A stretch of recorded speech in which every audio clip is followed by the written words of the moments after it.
Ara toca reflexionar i parlar de la reputació digital de grup Facebook en un dia on Mark Zuckerberg compareix davant el Senat dels Estats Units per donar explicacions dels seus informes interns que indiquen que Instagram pot ser tòxic per a algunes adolescents. De moment, ja s'han fet enrere en la creació d'un Instagram per a nens i nenes. Anem per feina. Pop-up amb Mariola Dinarès. Connecta't a l'entorn Pop-up. Som Pop-up Cat Ràdio a totes les xarxes.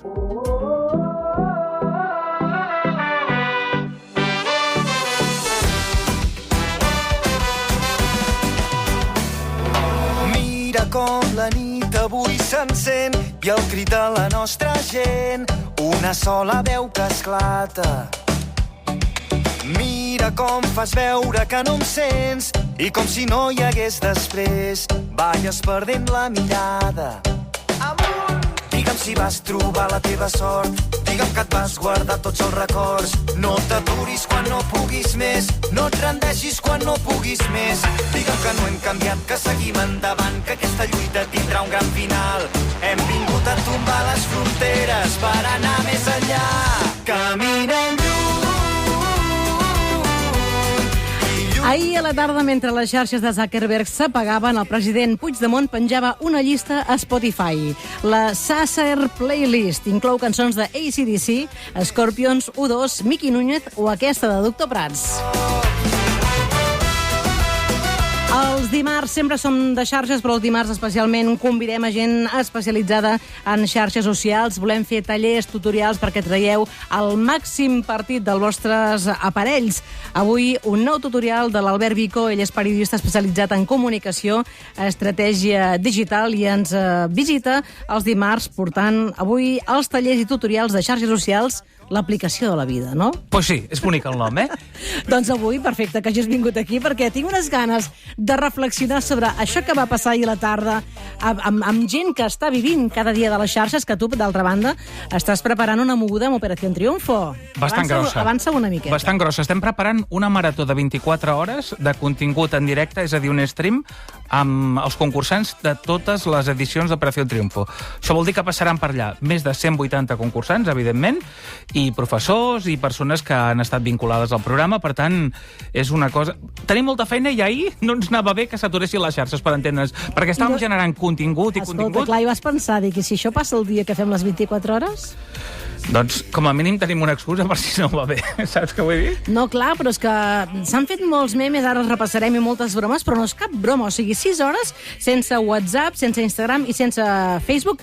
Això, quines reflexions a tu et van generar? D'entrada, que es reflexioni és bo a la vida, en general. No, que ens ho preguntem tot, és veritat. Hi havia com dos grans teories, no? Els que deien, és que estem molt enganxats. Es nota perquè era com constantment anaves mirant aviam si allò es recuperava. Estem enganxats, d'acord. I els altres que deien, i com de bé estem sense les xarxes? Quina tranquil·litat, no? I segurament tots dos tenen raó.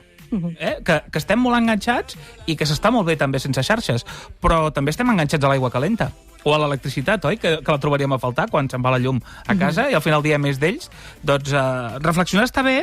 El que passa és que el que va passar ahir, que és una cosa sense precedents, doncs sí que ens ha de fer reflexionar i potser buscar alternatives a les persones. Clar, perquè tu dius que una de les coses que et va sorprendre és que, o sigui, grup Facebook no tenia protocol de crisi. Per mi això és molt impactant, perquè no fa gaire, deu fer uns 6 mesos, abans que la Patricia Palaja fos l'anomenada la portaveu del govern, va fer un webinar, una trobada amb gent que estàvem interessats en el que explicava, on ens va explicar com gestionar una crisi, no? Tot arran dels atemptats que van haver-hi a les Rambles i a Cambrils. Va ser un exemple premiat fins i tot, no? Com de bé van gestionar-ho els Mossos. Ens va explicar com és important tenir preparat un protocol de crisi, no? Mai penses que pot passar una cosa tan grossa com la que va passar o com això que els va passar ahir al grup de Facebook. I te n'adones que o no en tenien ahir al grup Facebook o l'han aplicat fatal.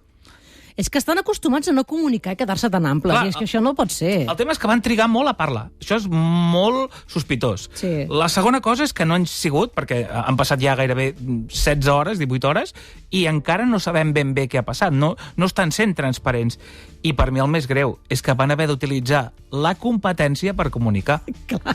Clar, això és molt greu. Van fer un simple tuit, no?, amb una frase que deia problemes tècnics, ja està. Van fer un tuit que posava som conscients que algunes persones tenen problemes per accedir a les nostres aplicacions i productes, estem treballant perquè les coses tornin a la normalitat el més ràpidament possible. Bé, és més o menys correcte a nivell de comunicació, aquest tuit, però és pobre, falta teca.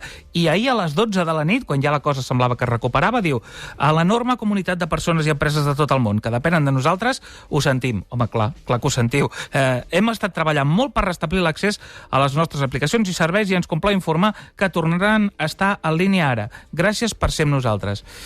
Clar, però és fort, no?, que no tinguis les seves pròpies xarxes per dir-ho, clar. Clar, o que facis un vídeo, un comunicat, alguna cosa que després, si tu vols, es pot fer viral a través de qualsevol xarxa. Twitter, TikTok o qualsevol altra aplicació de missatgeria, que n'hi ha moltes. Clar. Però a Twitter ho van fer tard i ho van fer malament. Sí, no? I a més això ve de fer servir una altra xarxa social. I els rumors, atenció, que van que volen, eh? No sé si el Rafa Merino ha apuntat ja alguna cosa, però diuen... Amb els anònims. S'està dient molt a la Deep Web que s'estan subhastant paquets de dades i de contingut que es va piratejar amb la caiguda d'ahir. Això és una fake news, eh? De fet, el director de... Pot ser. El director tecnològic de Facebook tampoc no va ser clar a nivell de comunicació, perquè va publicar un comunicat al seu Twitter on deia ho sentim, ho hem restablert, etc. Però també deia no tenim evidències que les dades dels usuaris s'hagin vist compromeses com a resultat d'aquest temps d'inactivitat. No tenim evidències. No, a veure, però això no és negar la major. El Rafa Merino, que ella estava posat amb tots els servidors, amb tots els... Sobretot a Reddit, no?, que hi havia un munt de coses, que un munt d'enginyers de Facebook van començar a penjar missatges a Reddit, però després els van esborrar, perquè l'empresa devia dir no pengeu res. Però clar, hi ha molta gent, molts informàtics ja l'havien vist, no? I deia que, clar, tot això que passa, que en aquestes rutes que ell ens explicava, que era una mica el trànsit de les dades, que no tenia res a veure les dades de cada compte, que ara no estem a les xarxes i està totalment intacte, no? Però d'aquesta caiguda massiva hi ha hagut qui s'ha sabut aprofitar molt, no? Com, per exemple, els community managers i el senyor Twitter. Clar, sense anar més lluny, el senyor Twitter, el seu fundador, en Jack Dorsey, quan va veure que els dominis de Facebook, perquè era un problema de les DNS, que no funcionaven, quan va veure que tenien tots els problemes del món i que sortien captures de que el domini facebook.com estava a la venda, estava lliure, va fer un tuit fent una captura d'aquella venda i preguntar quan costava.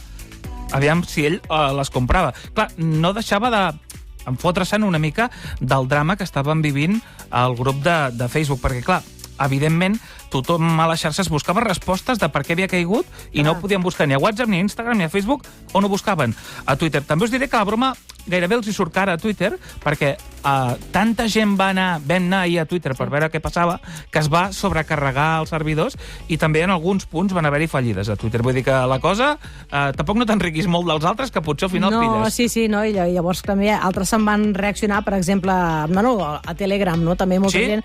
Nosaltres, per exemple, que som Pop-Up Cat Radio Telegram, vam guanyar seguidors. Clar, hi ha hagut gent que n'ha sapigut treure un bon rèdit, no? Per exemple, com tu deies, Telegram va guanyar des d'ahir a la tarda, atenció, 50 milions de nous usuaris. 50 milions, vull dir, la campanya de màrqueting, això no es pot pagar. I també van fer el seu tuit, evidentment, on trolejaven a WhatsApp, on es veia un senyor, és un tros de la pel·lícula de Spider-Man, on es veia un senyor supertranquil, allà classificant i enviant missatgets, mentre darrere hi havia tota una catàstrofe i estava etiquetat, doncs, WhatsApp, Facebook i la resta de xarxes que van fallar ahir. Bueno, i de fet, si miraves els temes del moment a Twitter, anaven passant, les solucions, és a dir, coses que podies fer servir si no tenies aquestes xarxes socials, no? Sí. Quines serien les alternatives? Mira, alternatives que trobem a la missatgeria, com per exemple WhatsApp, que jo crec que a banda de Telegram, tots sabem que Telegram és una alternativa que funciona, però també en tenim una que es diu Line, que és una aplicació que és molt similar a WhatsApp i que també la podríem tenir per si algun dia falla o per si simplement volem tenir una conversa més anònima. També hi ha una altra que es diu WeChat, que és una barreja entre WhatsApp i Instagram, on tu pots crear converses de fins a 500 participants i que pots pujar també una mena de stories, no? Seria com els stories. Jo, Albert, no sé què en penses, però jo és que no sé, penso a totes aquestes coses que estan tocant al grup Facebook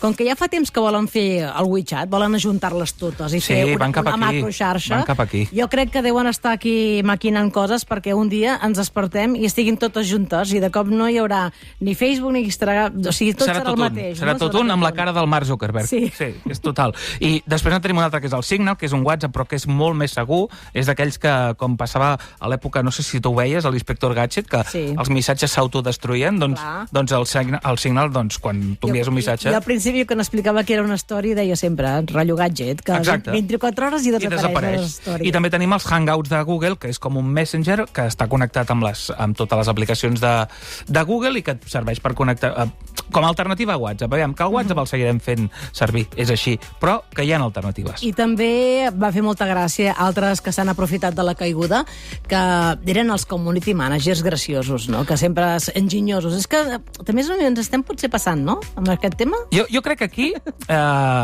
és aprofitar l'onada. Si ets un surfista, has d'aprofitar l'onada. És a dir, si tu tens algú que porta bé les xarxes, les teves xarxes, i tens un cap que és valent i que et pots arriscar, deixa que t'arrisquis, et pot sortir molt bé la jugada. Per exemple, Bizum, ahir va ser tendència durant tota la tarda perquè la gent va començar a fer la broma de no funciona res, només tinc Bizum. Si vols, em fas transferència i parlem. Clar, passen pasta i parlem per aquí. Però no només van ser ells. La gent de Netflix, per exemple, va triomfar moltíssim ahir a la tarda perquè els memes més populars d'ahir van ser de la sèrie El Juego del Calamar, que és el seu últim gran èxit. En canvi, n'hi va haver d'altres, d'aquests community managers que tu deies graciosos, que ho van intentar i no sempre l'encerten. No els va sortir bé. Per exemple, la gent de McDonald's, quan Twitter va fer un tuit on deia van saludar a tothom. Van dir, hola a tots. Això va ser graciós. Molt graciós, perquè és hola des de Twitter, hola! Hola a tots, literalment, perquè sabem que tots esteu aquí. Clar, McDonald's va dir, home, apuntem-nos, i van dir, com podem ajudar? I què va dir el senyor Twitter? Doncs va dir, doncs pots servir 60 milions de nuggets a tots aquests amics que tinc. Clar, si haguessin dit, doncs mira, tenim el pressupost i ho podem fer perfecte com a acció, però si no, quedes una mica trolejat, no? Bé, no, la veritat és que hi havia molta gent que, penseu bé, us ho dic a vosaltres que esteu escoltant, hi ha gent que deia, estic tan tranquil, sense xarxes, i estava amb una moguda a Twitter intentant fer brometes, o sigui, si estàs tan tranquil, desconnecta. Bueno, i que Twitter també és una xarxa, no ens oblidem, potser és de les més actives. Però hi havia gent que deia, estic tan tranquil, però hi ha aquella cosa de voler ser enginyós. Però què passa amb la reputació digital d'aquestes marques i xarxes socials? Ens portes tot un especialista avui, conegut el Pop-Up perquè és un autèntic crac també en propietat intel·lectual i un motivat també com nosaltres amb el tema digital. Estava aquí analitzant tot. Explica'ns qui és. Mira, és en Josep Coll, que és advocat especialitzat en propietat intel·lectual i cap i cofundador de RepsCan, que és una empresa que està especialitzada en reputació digital. Bé, mira, avui li regalam... Bon dia, com estàs? Josep, estàs molt bé. Mira, l'últim cop que vam parlar, tu estaves a Nova York, Vam fer un directe des de Tullà a Nova York. Per Facebook ho vam fer, no sé per què. Perquè fa molt de temps. Fa molt de temps, és veritat. I ara es faria per Instagram. Quan es feien els directes a Facebook. O per Twitch, ara fins i tot. O per Twitch, sí. Jo encara no he entrat a Twitch, però entrarem, clar. Però coneixent-te, d'aquí poc ja hi ets. Escolta, Josep Coll, què et sembla si li regalem una mena de mini taller express sobre reputació digital a Mark Zuckerberg? Sí, pobre. Li fa falta. Jo crec que avui ho necessita. Jo crec, també t'ho tinc que dir, jo crec que és normal, els periodistes volen acció ràpida, però quan algú dels nostres clients amb RepsCan té una crisi de reputació, menos es más. Menos es más. I a poc, no? I a poc. Això del dedo, déjalo tranquilo, perquè, clar, el que tu publiques queda. Nosaltres, normalment, que tractem crisis de reputació d'empreses i persones, normalment som de... pensa que una cosa que avui és un boom, dintre de 3 dies no se'n recorda ningú. I som partidaris de no publicar res el primer dia. Això és quan dius el protocol de crisi de reputació, som partidaris... Home, si és una cosa molt greu, però abans de dir qualsevol cosa que no pugui ser veritat o per aquesta ansietat que hi ha per republicar, nosaltres som de no publicar res. O sigui, tu creus que el grup Facebook ho ha fet bé, només de dir tenim problemes tècnics? Jo crec que ho ha fet bé, primer perquè segurament no sabien el que passava, i clar, si tu dius una cosa que no és veritat, tens un problema, no? I també s'ha de dir que dintre de 5 dies a ningú li importarà un pepino el que ha passat, i llavors podran donar una explicació més pausada, més tranquil·la i més verídica, no? dintre de que, en aquest cas, s'ha de donar explicacions, però quan hi ha crisis de reputació empresarials, a vegades, si tu mateix publiques la teva pròpia crisi, tens un problema, no? Llavors, nosaltres sempre diem a la gent que té crisis, i les empreses, sobretot, no publiquis tu mateix la teva pròpia crisi, no? Als teus seguidors. Perquè llavors ja queda això a la xarxa per sempre, no? I després, no donis visibilitat no donis a allò que t'ha visibilitat passat, a la teva pròpia crisi. O sigui, s'ha d'anar amb cuidado. Jo sé que tothom, ¿por qué no? El dedito, tranquil. Quan hi ha una crisi de reputació online, sempre recomanem, i ara parlant seriosament, menos es más. Clar, però posem per cas que Mark Zuckerberg et truqués ara i imaginem-nos que té molts diners, que és el cas, i et diu, ara està sortint a tot arreu que les meves empreses no estan funcionant, i vull que tot això desaparegui de les xarxes d'internet. Això és possible? Clar, nosaltres no som hackers, som advocats, no? Nosaltres fem base legal per poder treure les notícies. El que és fake news, clar, es pot treure. Si sortís que Facebook ha caigut perquè Anonymous o no sé què, o una cosa que no és veritat, una vegada passa la crisi, insisteixo, nosaltres no treballem en foc, treballem en gel, o intentem treballar en gel. Quan hi ha una crisi, esperem a que pari i a partir d'aquí traiem les fake news fent les aportacions. En exemple, si nosaltres tinguéssim un certificat de per què ha passat això, el demanem al client un certificat i traiem totes les fake news. Clar, això passa en tema de judicis, no? De gent que a vegades és veritat que s'informa molt, algú que li passa alguna cosa, està acusat pel què. Bueno, això és el client estrella que tenim a Repscan. Queda en llibertat, i després aquella notícia no queda cap amunt. A Google no queda cap amunt, sinó que queda al moment de la detenció. També s'ha de dir, sisplau, Google, no m'indexis el pitjor de mi. Clar. És que, clar, t'indexen el pitjor, no? Clar, però també tinc un problema. Si ha sortit innocent, vale. Però si ha anat a la presó o ha pagat la multa que el van agafar borratxo. O sigui, hi ha un principi mundial que és la reinserció social que no inclueix la digital. No? Tu pagues la multa, però Josep Coll el van agafar borratxo a Sant Feliu de Guíxols. Hòstia, aquí tenim un problema, perquè la reinserció, que és el que busca el nostre règim jurídic, hòstia, ha de partir també per digital. Si tu has pagat una multa o has pagat la teva condemna, tens dret, no? I encara diré més, amb tot això tenim molts clients que amb la pandèmia s'han vist obligats a tancar i, clar, els ha sortit notícies molt negatives que els impedeix la doble oportunitat. Clar, hi ha gent que igual no ha pogut pagar als seus acreditors o a tots, però, clar, és impossible que tornin a emprendre, perquè els bancs, a dia d'avui, tenim clients que et foten fora del banc. O sigui, el banc el primer que fa és, si veu que has tingut una empresa que ha fet fallida i has tingut un problema de reputació online, et foten fora del banc. És el que parlàvem l'altre dia de recursos humans, no? Amb la Belén Gaynor, que dèiem, clar, llavors la reputació, la gent abans de contractar-te mira les xarxes. En una empresa també deu passar el mateix, no? Clar, nosaltres el que fem dues coses. Per un costat, treure contingut, i per altre costat, posicionar contingut verídic, cuidado, verídic en primera línia. Vull dir, clar, un emprenedor o un empresari que ha tingut un problema, li traiem el contingut, però després li fem a l'escut, que això ho lidera la Mar Vila Reyes, que és una crack, clar, li fica un escut, perquè, clar, si tu no tens informació positiva, a la que tens algo negatiu, Google li encanta lo negatiu i pam, i t'ho fica en primera línia. Per tant, la informació que és falsa i que afecta una empresa o un particular, intenteu retirar-la, si és que es pot retirar, perquè està demostrat que no és certa, i intenteu potenciar tot allò que és positiu. Exactament. Nosaltres creiem en el dret de les persones i empreses a controlar la seva imatge. Igual que tu fora, tu tens el dret a que la gent tingui la teva imatge que tu vols que tingui. Perquè internet posiciona el pitjor de tu, no? I nosaltres donem aquest dret, no? La nostra especialitat és treure contingut, però això no vol dir que hi hagi clients que tenim que, amb SEO i amb el nostre know-how i la nostra tecnologia, posicionar contingut verídic per donar la segona oportunitat. És que aquí hi ha un problema de segona oportunitat. Clar, però jo estic pensant tècnicament, no? Per exemple, treure un vídeo de la xarxa tampoc ha de ser tan fàcil. Bueno, nosaltres tenim ara un 97% d'eficàcia en tema de vídeo i foto. Per nosaltres és el més fàcil. Sí? Vídeo i foto és el més fàcil. Perquè és indiscutible el que és el copyright, si la foto és teva, i el dret d'imatge. El dret d'imatge és irrenunciable. Encara que hagis pagat, que això ens trobem, gent que ha fet escenes eròtiques, per exemple, i que ara ha sigut mare o ha sigut pare i volen treure'ls. Això també ens ho trobem. I això no hi ha cap plataforma que tu discutís. Clar, és una via legal, al final. És una Clar, però ara, per en exemple, els grisos és on està la amb el cas de les xarxes socials, que ara hi ha un munt de gent, jo aquest estiu no he parat de rebre missatges de ajuda'm, m'han hackejat el compte a Instagram i no hi ha manera de parlar amb Instagram. No, Vosaltres us costa també parlar amb les xarxes socials? Sí, el que passa és que, clar, nosaltres amb les xarxes socials què fem? Clar, quan tu primer intentem ser partners, i som algunes d'ells, clar, tu necessites una via directa, perquè, Totalment. clar, si tu elimines fotos... Pensa que jo quan vaig començar a eliminar contingut, el senyor Zuckerberg trigava 8 dies. Clar, ara triguem 2 hores i mitja. Clar, això és tindre línies directes. Clar, i després... Fa molts anys que us hi dediqueu. Clar, però també s'ha de dir que les línies d'abuso van amb un idioma, amb una forma... Clar, això és el que nosaltres fem Legal Tech. Quan nosaltres li diem a Facebook, li diem amb l'idioma que vol, amb el formulari que vol, a la persona que vol, com ho vol. Clar, jo crec que amb això...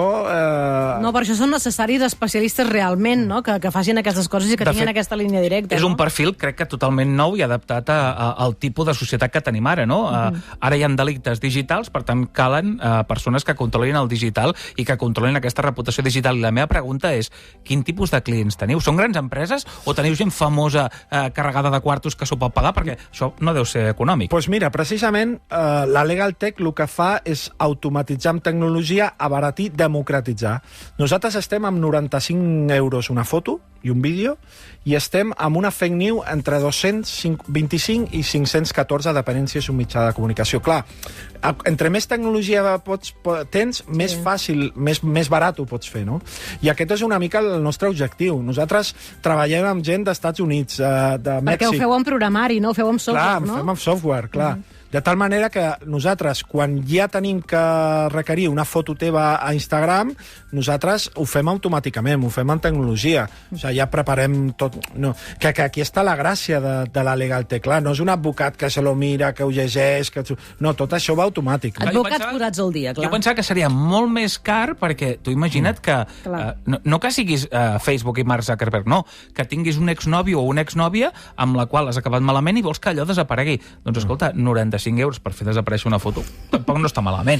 Mira, ara... I ara que em deixes per fer un... Sí, però espera que apunto la... Repscan... Repscan.com és la... Rep de reputació, eh? Però és que ara estava pensant en molts oients que t'estan escoltant. Oh, el Josep Coll. Però Josep Coll és moltes més coses que això petit que esteu dient ara. Perquè és la nostra segona startup. Clar, hem començat, ja hem aixecat 1,2 milions d'euros en 8 mesos de vida, ja som 14 persones, i bueno, intentar-ho una altra vegada ficar una Legal Tech en el top 10. Convertir Barcelona en la capital mundial de la Legal Tech. Aquest és l'objectiu. Has de tornar a venir perquè sé que estàs omplint... Estàs fent de roquer, que tu també ets d'ànima roquera, no? No, és un trobador. Vull dir, fem amb el Coque Moreno, que és guitarrista. Clar, jo sóc músic. Per cert, demà estreno un tema que es diu La carretera me curarà, del viatge que vaig fer de Sant Feliu de Guíxols a Nova Zelanda en moto. I el que fem és, als pobles, vam estar a Sant Feliu de Guíxols l'altre dia, ensenyem emprenedoria, tots els secrets de l'èxit, però amb clau de show. Clar, això ho vaig veure als Estats Units. Boníssim, boníssim. M'has de portar, amb la guitarra. Has de venir i fer-ho. Ho fem. O sigui, a la ràdio s'ha de fer un taller, això, amb guitarra inclosa. Ho fem. No, ara, sí. No, ara... Jo vindré. Ja la veritat que ens veiem en el nivell de fer de trobador, vull dir, de transmetre el nostre coneixement. O sigui, un trobador que explica emprenedoria amb guitarra en mà. Això ho hem de fer al pop-up, això ho farem. Ho farem. Josep, moltes gràcies. Per què no agafem un teatre? A veure si ho fem a un teatre. Mira, anava a dir, ben trobat, ja que parles de trobadors, ben trobat. Anda, farem un teatre, això ja es farà gran. Gràcies, Mariola, i gràcies per donar l'oportunitat de presentar Repscan. Gràcies, Albert Vico, també gràcies. Mira, estem fent aquesta pregunta. Et va afectar l'apagada de Facebook, Instagram i WhatsApp? De quina manera? Ho hem deixat una mica obert perquè diguis una mica si et va afectar psicològicament, tècnicament, no, m'és igual. A tu, Albert, et va afectar? Vaig haver de marxar a casa perquè no podia treballar, estava programant coses a Facebook i vaig dir, me'n vaig a casa, aviam si puc avançar alguna cosa. Tu, Josep? A mi em va afectar perquè jo estic enganxat a les redes socials i em vaig quedar com un robot que li falta piles.